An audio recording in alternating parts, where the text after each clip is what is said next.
नमस्कार, मैं हूं ब्रजेश जैन। शाम के 7 बज चुके हैं और मध्य प्रदेश की सबसे बड़ी डिबेट में आपका बहुत बहुत स्वागत करता हूं। मध्य प्रदेश इस समय भारी बारिश से बेहाल है। कहीं बाढ़ तो कहीं सड़कें तालाबों में तब्दील हो गई हैं। गांव जलमग्न है तो कई शहरों में भी बाढ़ आई हुई है। हालात इतने बिगड़े हैं कि खुद मुख्यमंत्री मोहन यादव को कमान संभालनी पड़ी है। दिल्ली से लौटकर मुख्यमंत्री डॉक्टर मोहन यादव ने सीधे बाढ़ राहत को लेकर आपातकालीन बैठक बुलाई है। भोपाल में हुई आज इस बैठक में पुलिस और होमगार्ड, जिला कलेक्टर, संभाग आयुक्त समेत दर्जन भर से ज्यादा विभागों के अधिकारियों और सीएस के साथ राहत को लेकर लंबा मंथन किया गया है और रिपोर्ट ली गई है। सीएम हाउस में बुलाई गई इस बैठक में सीएम ने अधिकारियों की छुट्टी पर भी रोक लगा दी है, जिसके अलावा राहत बचाव कार्य के निर्देश दिए हैं। ग्राफिक्स के जरिए आपको बताते हैं कि आपात बैठक में मुख्यमंत्री ने क्या क्या फीडबैक लिए हैं और क्या क्या राहत के और रेस्क्यू के ऑपरेशन चलाने के लिए निर्देश दिए हैं।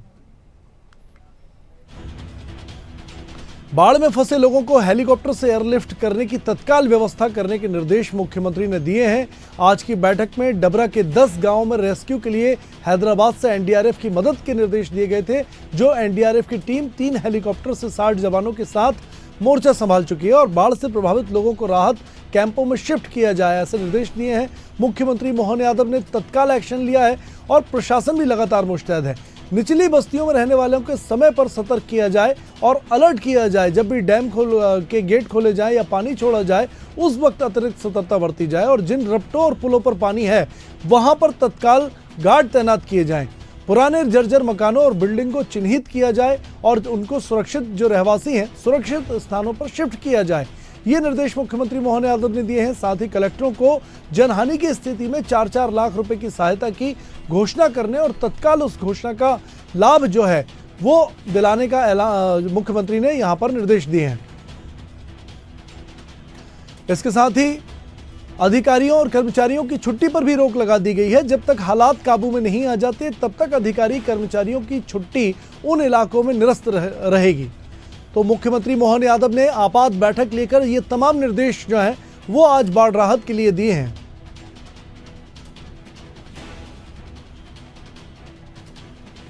तो देखिए, आपको बता रहे हैं कि बाढ़ पर सियासत भी लगातार चल रही है, लेकिन इसके पहले जो बैठक आज अधिकारियों के साथ मुख्यमंत्री ने सीएम हाउस में ली है, उसमें जो निर्देश दिए गए हैं वो हम आपको बता रहे हैं कि जिन रपटों पर पानी हो, पुलों पर पानी हो, तत्काल सावधान रहें और सतर्कता बढ़ाएं। पुराने जर्जर मकान, बिल्डिंगों को जो है उन्हें चिन्हित करके जो रहवासी उनमें रह रहे हैं उन्हें सुरक्षित स्थानों पर शिफ्ट किया जाए। कलेक्टरों को जनहानि की स्थिति में तुरंत 4-4 लाख रुपए की आर्थिक सहायता का भी निर्देश दिए गए हैं कि तुरंत ये मदद जो है वो पीड़ित परिवार तक पहुंच जाए। साथ ही बारिश में फंसे लोगों का रेस्क्यू करने के लिए एनडीआरएफ की टीम को निर्देश दिए गए थे और कई जिलों में मोर्चा संभाल भी चुकी है एनडीआरएफ और एसडीआरएफ की टीमें। इसके अलावा पुलिस प्रशासन और होमगार्ड के भी जवान जो हैं वो इन जिलों में तैनात किए गए हैं। खासतौर से ग्वालियर चंबल के जो जिले हैं और जो ज़्यादा बाढ़ग्रस्त इलाके हैं उनमें विशेष तौर पर सतर्कता बरती जा रही है।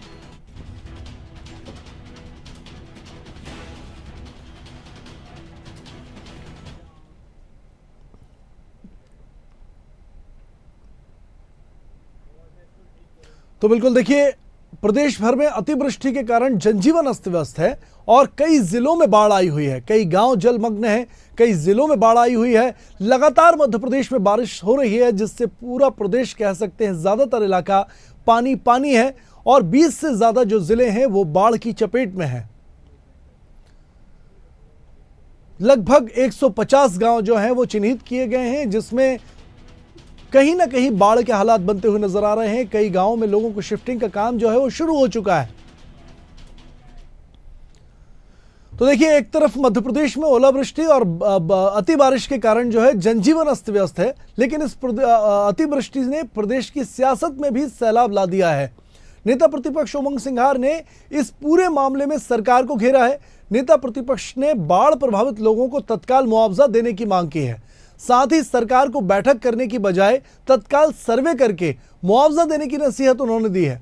नेता प्रतिपक्ष उमंग सिंघार ने सरकार पर बड़ा आरोप लगाया है और यह तक कह दिया है कि अब किसानों को सोयाबीन के 6,000 रुपए एमएसपी की घोषणा सरकार ने नहीं की है और जिन इलाकों में किसानों की फसल बाढ़ से, अतिवर्षा से खराब हो गई है, वहां पर तुरंत मुआवजा राशि दी जानी चाहिए। सर्वे का काम तुरंत शुरू किया जाना चाहिए।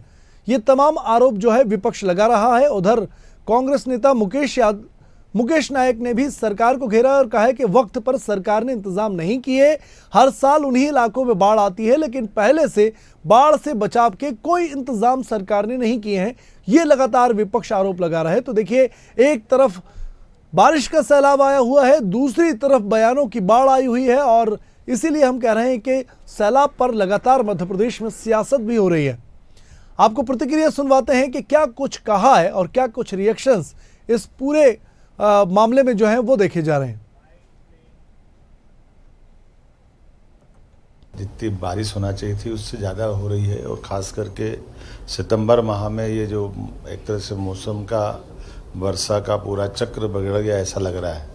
इसलिए कई क्षेत्रों में लगातार बारिश हो रही है और बारिश की अधिकता के कारण से आज जिला प्रशासन के अलग अलग अधिकारियों के साथ और जिला कलेक्टर एसपी के साथ मैंने यहाँ मीटिंग भी की है। उनको निर्देश जारी किए कि किसी भी हालत में इस बारिश की स्थिति में भी हमारा जनजीवन सामान्य रहना चाहिए।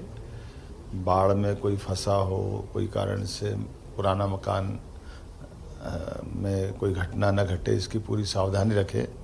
और आपके माध्यम से भी मैं निवेदन करना चाहता हूँ प्रदेश की जनता से कि हम सब स्वस्थ रहें, सुरक्षित रहें और वर्षा के इस कठिन दौर में भी अपने परिवार में कोई घटना न घटे, इसकी सावधानी रखें। अब मैं इतना ही कहना चाहता हूँ कि मुख्यमंत्री जी और उनकी भारतीय जनता पार्टी की सरकार सोयाबीन के भावांतर तो देना नहीं चाहती है, तो कहाँ से बाढ़ पीड़ितों को पैसा देंगे। लेकिन एक संवेदनशील सरकार का परिचय देते हुए बाढ़ पीड़ितों का तत्काल मुआवजे की बात करना है। तो बिल्कुल देखिए, मध्य प्रदेश में एक तरफ बाढ़ आई हुई है और दूसरी तरफ बयानों का सैलाब भी देखा जा रहा है। कांग्रेस ने सरकार को घेरा है और ये पूछा है कि वक्त पर सरकार ने इंतजाम क्यों नहीं किए और सरकार को ये नसीहत विपक्ष देता हुआ नजर आ रहा है कि बातें करने के अलावा, बैठकें करने के अलावा ग्राउंड पर जो है लोगों की मदद की जाए। उमंग सिंहार ये सलाह जो है वो सरकार को देते हुए नजर आ रहे हैं। ऐसे में बाढ़ पर सियासत कितनी सही है और क्या विपक्ष के आरोपों में दम है, सरकार के प्रयास नाकाफी हैं या फिर जो सरकार प्रयास कर रही है उससे लोगों को राहत मिलती हुई नजर आ रही है, इन तमाम मुद्दों को लेकर सवाल पूछ रहे हैं हम और इसी पर आज की डिबेट करेंगे। तो आज देखिए, खास चर्चा इंडिया हेट पर है, बाढ़ पर सियासी सैलाब, और इस पर चर्चा करने के लिए हमारे साथ बीजेपी से योगेश गुप्ता जी जुड़े हुए हैं, साथ ही कांग्रेस से संतोष परिहार जी जुड़े हुए हैं। आप दोनों का इंडिया हेट पर बहुत बहुत स्वागत करता हूं। सबसे पहले कांग्रेस से सवाल, संतोष परिहार जी, आखिर क्यों लगता है आपको कि सरकार जो है वो नाकाम साबित हो रही है बाढ़ रोकने में? ये एक प्रकृति की आपदा है, सरकार इंतजाम कर रही है, बैठक मुख्यमंत्री ने ली है, लेकिन फिर भी विपक्ष जो है वो किस आधार पर सरकार को घेर रहा है? देखिए ब्रजेश जी, सरकार बैठक कर रही है, लेकिन जल्दी जल्दी जनता के बीच में जाके और उसके अंदर उनको मुआवजे की राशि देना चाहिए और सर्वे कराना चाहिए।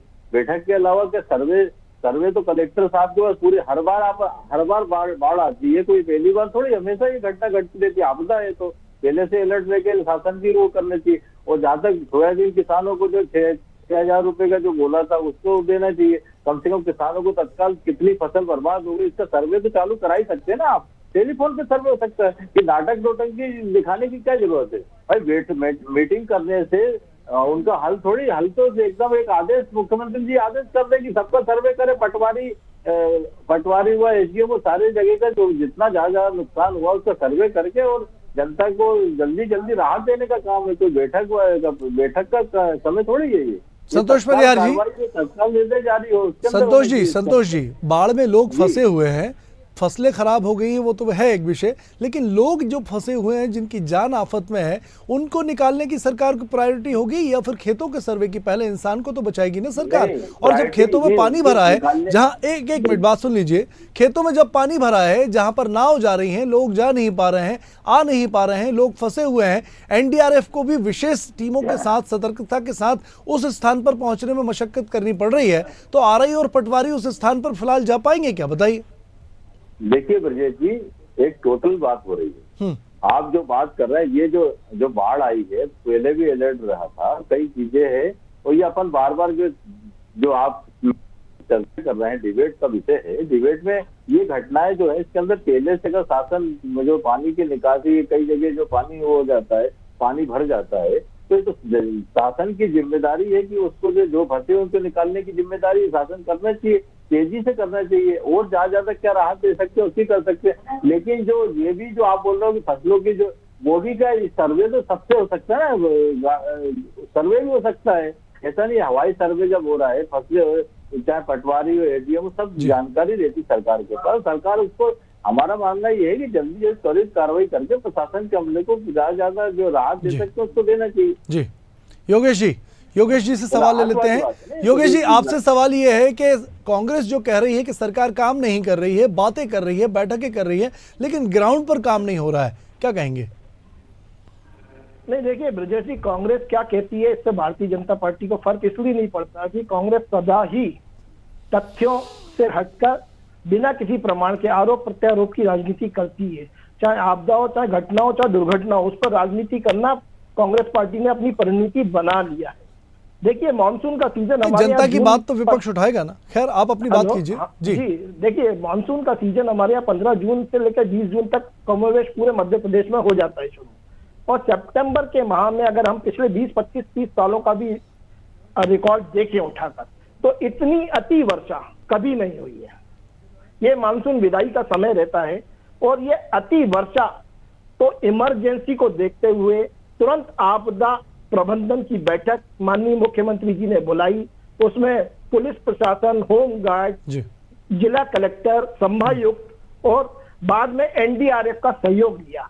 हालात इतने खराब हैं वहां पर, जो 20 जिलों का उल्लेख आपकी रिपोर्टिंग में किया गया है, उसमें भी विशेष तौर पर ग्वालियर, चंबल, टीकमगढ़ और रायसेन, इन क्षेत्रों में हालात इतने खराब हैं कि माननीय मुख्यमंत्री ने हेलीकॉप्टर से बचाव अभियान शुरू करने के दिशा निर्देश दिए थे, मगर वो मौसम इतना खराब है कि वहां हेलीकॉप्टर भी नहीं उतर पा रहा है।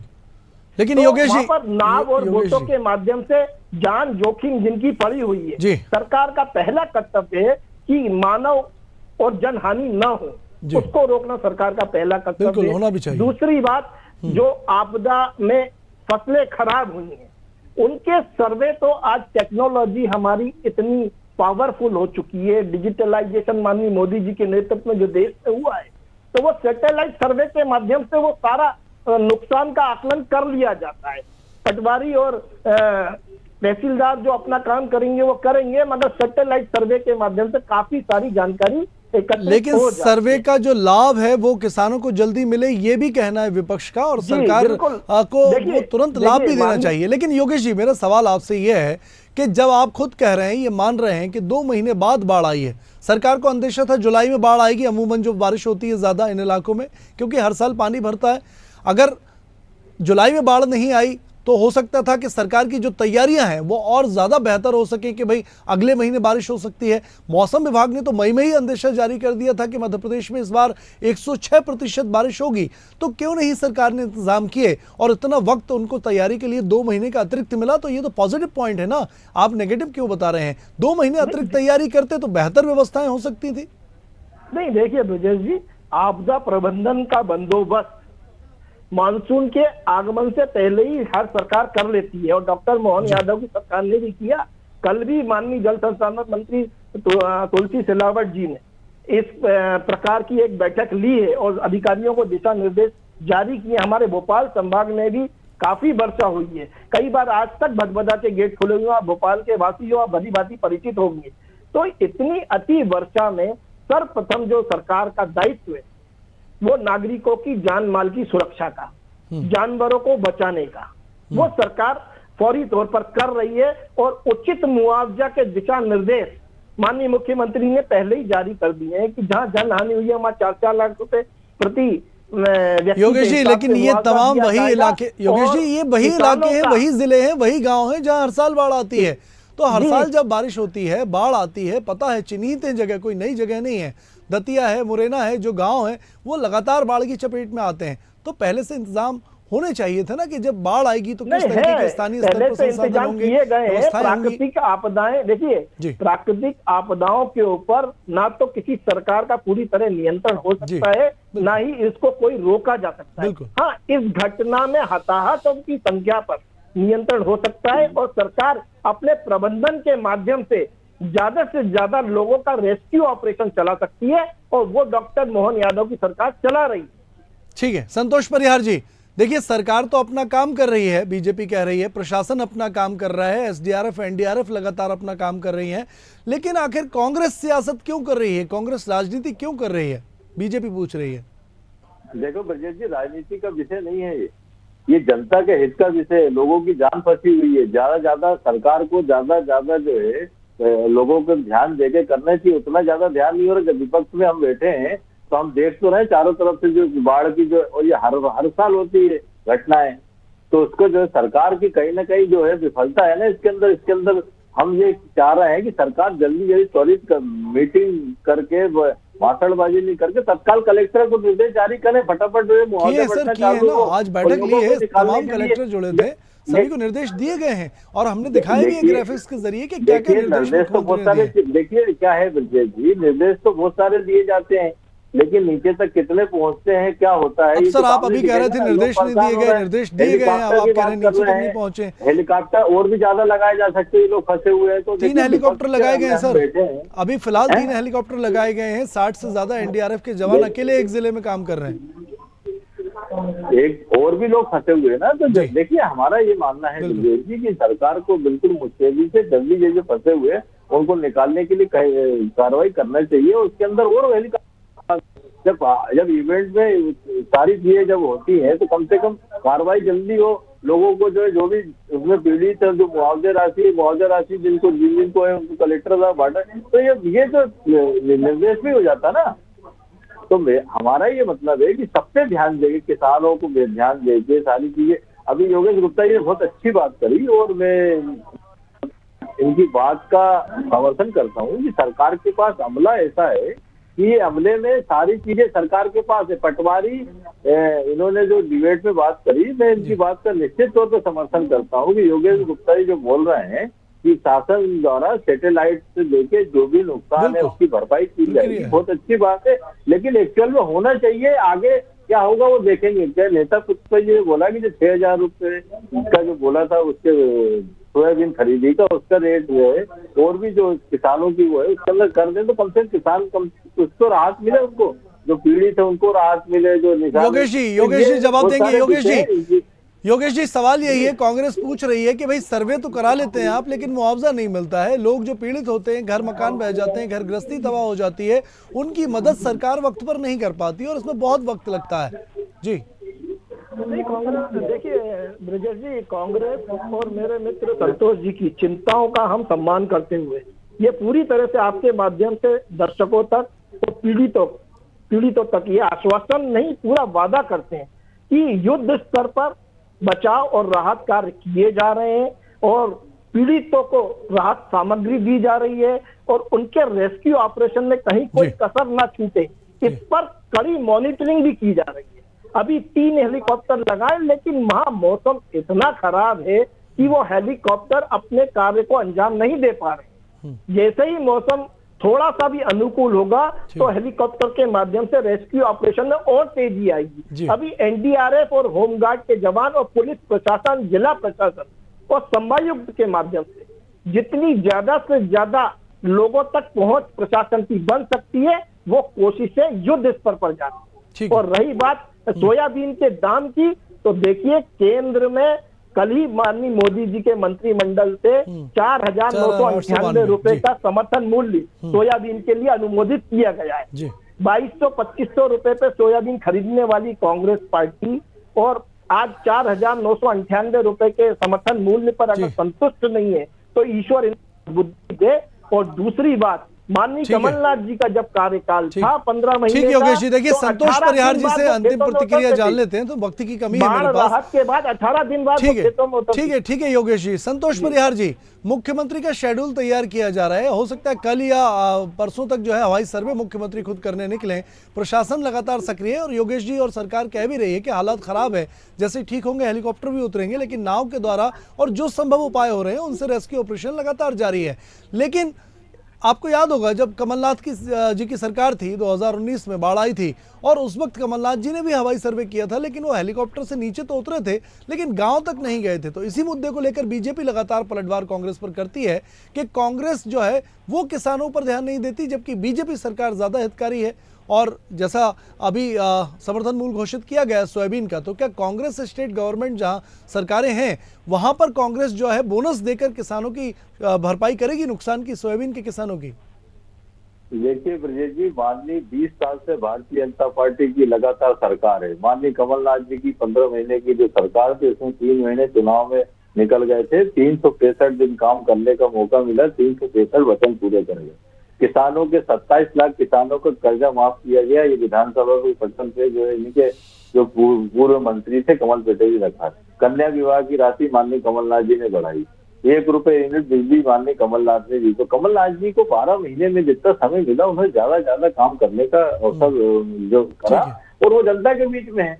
और जहां तक भारतीय जनता पार्टी की बात कर रहे हैं, तो माननीय कमलनाथ जी ने इतना काम करा, तो भारतीय जनता पार्टी की तो 20 साल से सरकार है। हम तो भाई ये किसानों की मांग है ना कि समर्थन मूल्य 6,000 रुपए दे दो, आपको तो नहीं देना तो मत दो, लेकिन ये दूसरे पे 20 साल से जो किसानों का खून चूस रहे हैं, कांग्रेस शासित सरकारों में क्या किसानों के सोयाबीन के किसानों के नुकसान की भरपाई आप बोनस के रूप में करेंगे? कांग्रेस की सरकार पे तो ये ठीक नहीं है। और जो बातें जो ब्रजेश जी बात कर रहे हैं ये पूरे सबके सामने है।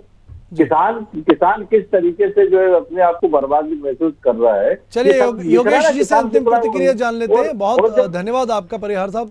योगेश जी, कब तक मुआवजा और क्षतिपूर्ति जो है बाढ़ग्रस्त इलाकों में आप वितरित करा देंगे और किसानों को और बाकी लोगों को जो नुकसान हुआ है उसकी भरपाई सरकार करेगी? देखिए, जो अभी जान माल का नुकसान हुआ है उसके लिए, जैसे दतिया में एक 400 साल पुराना मकान गिरा और उसके नीचे 9 लोग दबे, 7 लोगों की जान चली गई, 2 लोग घायल।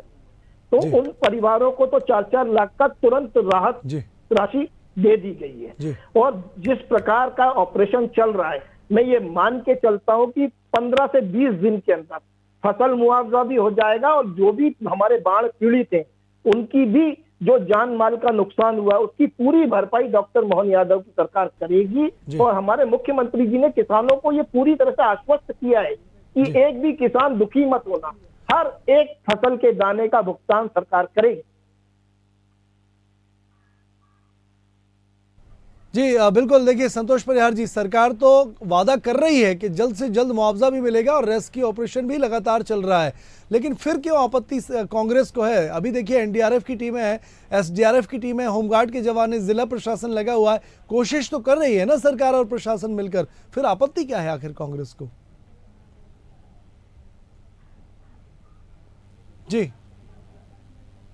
जी संतोष जी, ठीक है, लगता है संपर्क टूट गया है, कोई बात नहीं। संतोष परिहार जी और योगेश गुप्ता जी, आप दोनों का बहुत बहुत शुक्रिया इंडिया हेड पर जुड़ने के लिए। तो देखिए लगातार जो है सियासत चल रही है, कांग्रेस के अपने दावे हैं, आरोप है और कांग्रेस का यही कहना है कि सरकार की मंशा ठीक नहीं है। लेकिन सरकार की अगर बात करें तो लगातार बैठकों का दौर तो चला ही है। मुख्यमंत्री जहां भी रहे हैं, चाहे वो दिल्ली में रहे हों आज या फिर भोपाल में रहे हों, उन्होंने लगातार समीक्षाएं की हैं, फोन पर, मीटिंग में और वीडियो कॉल के द्वारा लगातार अधिकारियों से संपर्क में है मुख्यमंत्री, और खुद हवाई सर्वे की भी तैयारी की जा रही है। तो देखिए सियासत लगातार जो है वो सैलाब पर मध्य प्रदेश में चल रही है, और इसी बारे में बातचीत करने के लिए हमारे साथ जो है जी, तो देखिए लगातार मध्य प्रदेश में बाढ़ पर सियासत चल रही है। एक तरफ सैलाब है, बारिश का, अतिवृष्टि का, और दूसरी तरफ बयानों के तीर, बयानों की बाढ़ जो है वो आई हुई है। वरिष्ठ पत्रकार योगीराज योगी जी भी हमारे साथ जुड़ चुके हैं, उनसे हम चर्चा करेंगे। सर, इंडिया हेड में आपका बहुत बहुत स्वागत है। सर, कांग्रेस जो कह रही है कि सरकार की मंशा ठीक नहीं है, सरकार सिर्फ मीटिंग कर रही है और बाढ़ ग्रस्त इलाकों में ठीक से काम नहीं हो रहे हैं, जबकि पहले से तैयारी की जा सकती थी, क्या कहेंगे सर, क्या कांग्रेस के आरोपों में दम है और सरकार जो अभी तक मोहन यादव की सरकार ने जो कुछ किया है वो नाकाफी है बाढ़ग्रस्त इलाकों में मदद के लिए?